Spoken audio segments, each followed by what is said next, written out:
Everyone, welcome back to our new blog. और ये देखिए आज आदू का बर्थडे सेलिब्रेट होने वाला है, तो उसकी तैयारी हमने कर दी है शुरू। तो चलिए फटाफट से बैलून फुलाते हैं और डेकोरेशन करते हैं। तो डेकोरेशन तो अपनी हो गई डन, कलरफुल सी डेकोरेशन की है और अभी खुद की डेकोरेशन करते हैं, उसके बाद केक काटते हैं। तेरी देखो सुंदर बनाते हैं ना। तो आदू और हम सब तैयार श्यार होके आ गए थे और आदू जी का केक भी आ गया था। तो आदू जी की डेकोरेशन आप सबको कैसी लगी आप ज़रूर बताना। तो ये रहा आदू जी का केक, और हमने ज़्यादा बड़ा केक नहीं मंगवाया था, छोटा सा ही केक मंगवाया था क्योंकि कल हमने चले जाना था शायद फंक्शंस में, तो फिर उसके बाद केक तो वेस्ट हो जाता, तो हमने छोटा सा मंगाया था ताकि वो उसी टाइम ख़त्म हो जाए। और आदू जी को देखो बेसब्रे को, जो केक के ऊपर डेकोरेशन से की होती है उसमें इसका नाम लिखा था, कहता ये तो मैं ही खाऊंगा। सबसे पहले केक काटा ही नहीं और उसको चाटने लग पड़ा। तो फिर उसका हमने सेलिब्रेट किया बर्थडे। तो बस हैप्पी बर्थडे गाया और उसने केक काटा और खुद ही खाने बैठ गया। फिर जैसे कि सेलिब्रेशन की प्रथा है, सब आके केक खिलाते हैं, तो मैंने भी आदू को केक खिलाया और आदू जी को बोला कि मेरे को भी खिला दे। तो आदू जी ने मेरे को ज़रा सा थोड़ा सा खिलाया, फिर उसके पापा ने बोला कि बड़ा सा पीस खिला अपनी मम्मा को अच्छे से। तो उसके बाद आदू जी ने अच्छे से केक खाया भी और मुझे उसने खिलाया भी। तो काफ़ी अच्छे से हमने इसका बर्थडे सेलिब्रेट किया। और बर्थडे सेलिब्रेट किया 2 मिनट का ही होता है, बस डेकोरेशन में पूरा दिन लग गया। तो ये देखो कितना बड़ा पीस अब यादू ने लिया और मेरे मुंह में डाला इसने। फिर ऐसे ही इसकी नानी जी भी आए, नानी जी ने भी इसका बर्थडे सेलिब्रेट किया, मतलब सॉरी केक शेक खिलाया। तो बस यही था हमारा छोटा सा सेलिब्रेशन, यही चला। और उसके बाद हमें करनी थी तैयारी, हमें नेक्स्ट डे ही जाना था, तो हम उसकी तैयारी में लग गए।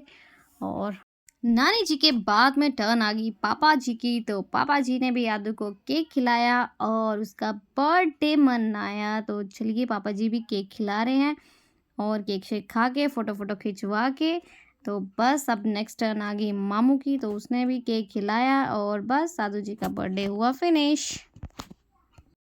हेलो एवरीवन, हो गया है नेक्स्ट डे और अभी हम चल पड़े हैं ज्वालामुखी। तो मेरी आज है फ्रेंड कह रही हूँ पूजी की बेटी की रिंग सेरेमनी। तो अभी चलते हैं फटाफट, सामान सारा मेरे हाथ में ही है।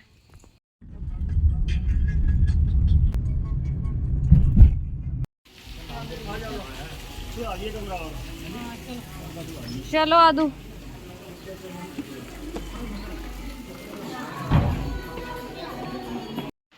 तो फाइनली हम हो गए रेडी और बाकी सब जा चुके हैं और मैं रह गई थी लास्ट में रेडी होने के लिए। तो मैं अभी रेडी हुई हूँ और ये है मेरा आज का लुक।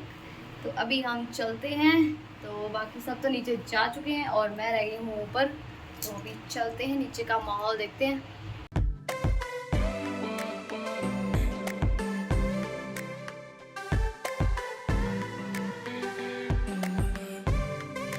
तो यहाँ एंट्री हो गई है ब्राइडल की, ब्राइडल तो नहीं मतलब रिंग सेरेमनी वाली लड़की की। आज इसकी रिंग सेरेमनी थी और 2 दिन के बाद इसकी शादी थी। तो बस ये फंक्शन हुआ स्टार।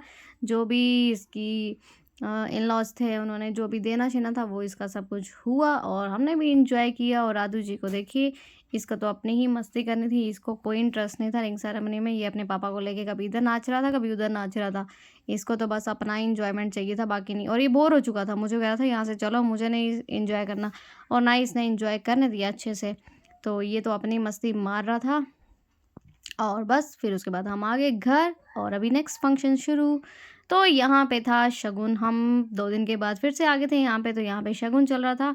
तो हम लोग आए थे लड़के वालों के घर पे, जहाँ पे हमारे सारे रिलेटिव्स वगैरह सब कुछ हम आए थे। तो शगुन दिया हमने लड़के को। तो ये आ गया लड़का जिसकी शादी है, मतलब मेरी बूजी का होने वाला दामाद, जो कि पहाड़ी कल्चर वाले ही फॉलो किया था, उन्होंने पहाड़ी टोपी शोपी डाली थी। तो वो सब इन्होंने किया और यहाँ पे अच्छा फंक्शन था। काफ़ी ना ज़्यादा ठंड थी ना ज़्यादा, मौसम भी अच्छा था। तो काफ़ी मज़ा आया हमें और बच्चों ने भी खूब इंजॉय किया। यहाँ तक तो इसने मुझे इंजॉय करने दिया और उसके बाद तो इसने मुझे बहुत ही ज़्यादा तंग किया। बस ये अच्छा था, इसको पहले दिन तो फ़ीवर चढ़ा था, तो वो ठीक हो गया था, इसलिए इसने थोड़ी-सी एक्स्ट्रा मंगवाई।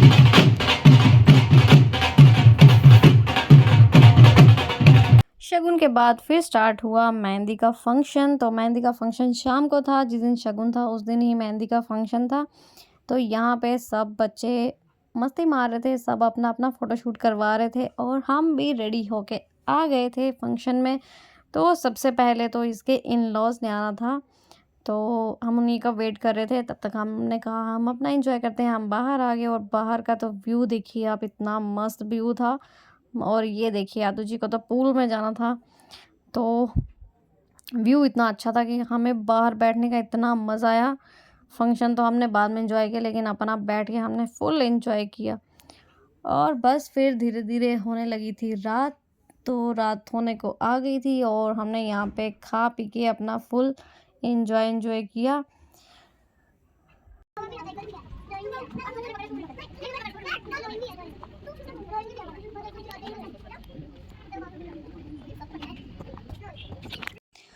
फिर मैं और आदू इतना सज-धज के बैठे थे, मैंने कहा आदू तू तो आ मेरे पास, एक एक कोई फ़ोटो-शोटो ले लेते अपनी। इसको मैंने मनाया और कुछ पॉजेज़ वगैरह लिए और इतनी देर में इसके आगे इन-लॉज़ में इसके ज़्यादा नहीं आए थे, 3-4 मेंबर ही आए थे। तो उन्होंने अपना जो भी करना था, मतलब मेहंदी वगैरह देनी थी। और इनके होता है कि जो लड़की को चुन्नी चढ़ाते हैं, वो इनके शगुन के बाद में चढ़ाते हैं। तो वो आए हुए थे, इसकी एक फ्रेंड आई थी और जेठानी आई थी इसकी, तो वो आई थी, तो सिस्टर इन लॉ वगैरह। तो बस उन्होंने चुन्नी वगैरह चढ़ाई, मेहंदी-शेहंदी दी और उसके बाद हमने किया अपना मेहंदी का फंक्शन स्टार्ट। फिर मैंने और पारुल ने, मतलब मेरी बड़ी बहन ने, हम दोनों ने इसको मेहंदी लगाई। और आदू जी को तो मेरे साथ ही रहना होता है, जहाँ भी मैं जाऊँगी आदू जी मेरे साथ ही चिपके रहेंगे।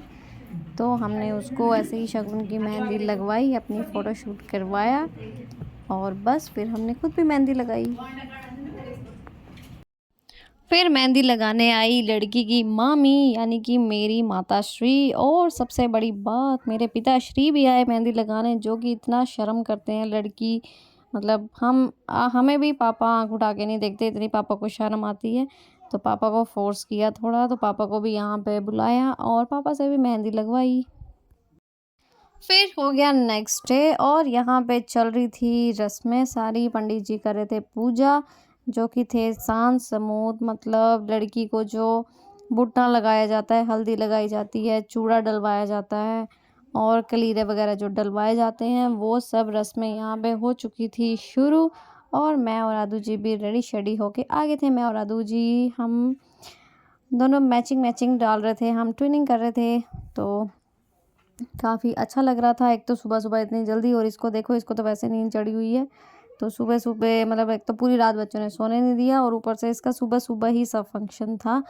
और जो ये सब वो फंक्शंस का, मतलब जो भी रस्में होती हैं, वो मामा-मामी की जा करते हैं। मतलब ये मेरे पापा और मम्मा जो हैं वो रस्में कर रहे हैं, जो पंडित जी करवा रहे हैं।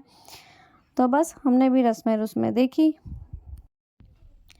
और ये हमारी परी जी जो ये लगा रही हैं, इसको हम लोग यहाँ पे बुटना बोलते हैं, कई लोग हल्दी बोलते हैं। मतलब ये लड़की को शादी से पहले जो लगाया जाता है।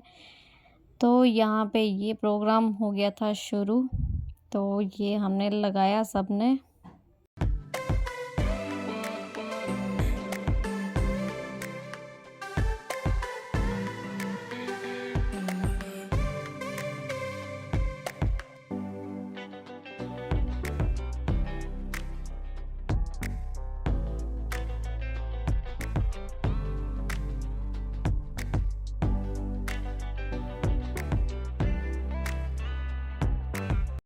फिर उसके बाद लड़की को नहलाया जाता है, लड़की नहा धो के बैठ जाती है हवन करने के लिए। तो यहाँ पे इसका हवन हो चुका है शुरू। तो बस जैसे आप देख रहे हो, यहाँ पे भी मम्मा पापा बैठे हैं, तो ये सारी रस्में जो हैं वो मामा मामी ही करेंगे।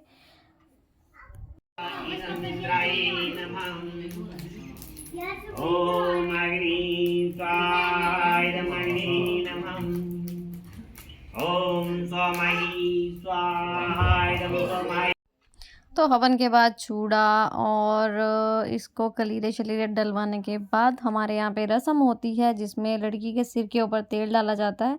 तो वही रस्म अब शुरू हुई है।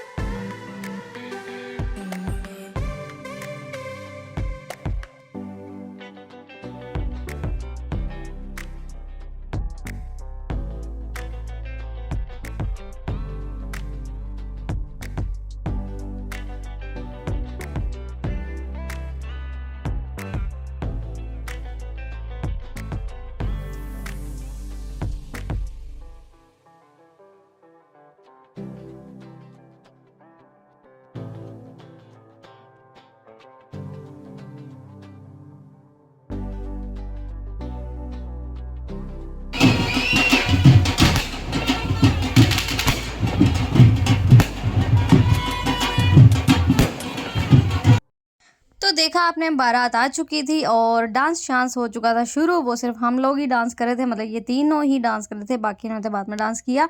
और जो आप इस लड़के को देख रहे हो, ये जो डांस कर रहा है, इससे पहले जब दूल्हा अंदर एंटर होता है तो जो सालियाँ जो होती हैं वो खड़ी होती हैं, और इस लड़के ने मुझे वहाँ पर खड़े होने नहीं दिया।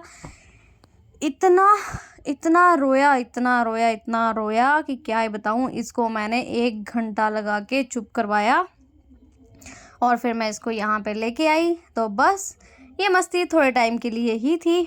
तो इसने यहाँ पे थोड़ी बहुत देर डांस किया और थोड़ा सा इंजॉय किया। फिर भी इसका यही था कि चलो यहाँ से, चलो यहाँ से, मुझे नहीं रहना, मुझे नहीं रहना। लेकिन इसको वैसे डांस करने का शौक़ भी बड़ा है। पता नहीं इसको फ़ीवर था या क्या था। मैंने फ़ीवर की दवाई भी दे दी थी इसकी नज़र उतारने के लिए। मेरे पास कोई सोर्स नहीं था तो मैंने पानी से नज़र उतारी थी।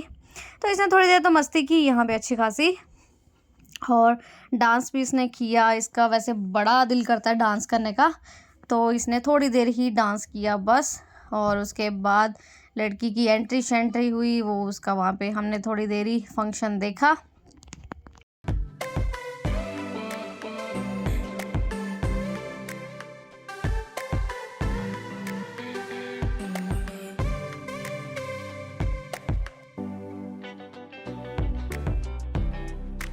तो फाइनली लड़का लड़की हो चुके थे अंदर एंटर, और काफ़ी अच्छी एंट्री करवाई इनकी। और यहाँ पे बच्चों को देखिए, जो बच्चे यहाँ पे नाच रहे हैं, सबसे ज़्यादा तो नचाते हैं ये फोटोग्राफर, इतना दुखी करते हैं, इतना दुखी करते हैं। तो बच्चों अभी इसको ये देखिए यहाँ पे इंजॉय कर रहे हैं। बस ये इंजॉयमेंट सिर्फ 10 मिनट की ही थी। उसके बाद दादू जी मुझे ले गए होटल रूम में। पहले तो मुझे बोलता कि नानी घर चलो, अगर नहीं जा सकते तो होटल रूम में चुपचाप यहाँ पे बैठे रहो, और शादी में हमें नहीं जाना है, नहीं जाना है तो नहीं जाना है। इसके बाद की शादी मैंने बिल्कुल नहीं देखी, जो कि मैं काफ़ी ज़्यादा एक्साइटेड थी शादी देखने के लिए। बट क्या कर सकते हैं, बच्चों को मनाना बहुत मुश्किल की बात होती है। तो मैंने कहा चल तू ही थोड़ा बहुत एंजॉय कर ले। इसने यहाँ पे एंजॉय किया और उसके बाद हम चले गए ऊपर, और खाना शाना हमने कुछ नहीं खाया, जो इसको मैंने फिर भी होटल रूम में मंगवा के खिला दिया था। तो ये था हमारा शादी का ब्लॉग। तो प्लीज़ एंजॉय कीजिएगा ब्लॉग। और उसके बाद मैं बताती हूँ, इसने मुझे वहाँ पे कुछ नहीं करने दिया, कोई शादी नहीं देखने दी, कोई जयमाला नहीं देखने दी, कोई लगन फेरे नहीं देखने दी, कुछ भी नहीं देखने दिया। बस फिर होटल रूम में आ गए और इसको मैंने वहाँ पे रोटी मंगवा दी रूम में ही, इसने खाई और ये सो गया, तो मैं भी साथ में सो गई इसके। फिर नेक्स्ट डे हम घर आ गए। घर आने के बाद जितने शादी के कपड़े थे वो मुझे लगे हैं 2-3 दिन धोने में। अभी सेटल करने में 1-2 दिन फिर जाएगा, अभी तक भी होश नहीं आ रही है। एक शादी देख लो तो बस हो जाती है। तो चलिए आप इस वीडियो को एंजॉय कीजिए। अब आपसे बाद में मिलेंगे, तब तक के लिए good night, take care, sweetie, bye bye.